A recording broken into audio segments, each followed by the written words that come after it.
Hello, my name is James and I am a product specialist at Marin Acura in Corte Madera, California. Today I'm going to show you how to use cabin talk in a 2022 Acura MDX.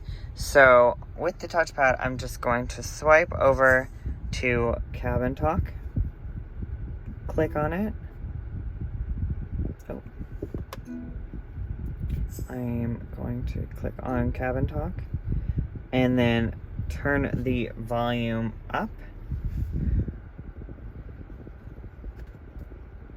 And now you can talk into your speakers. I don't know if it's picking up on the camera, but I can hear myself for sure.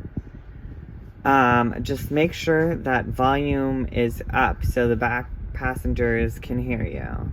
And that's how you use cabin talk in a 2022 Acura MDX. Thank you for watching and have a spectacular day.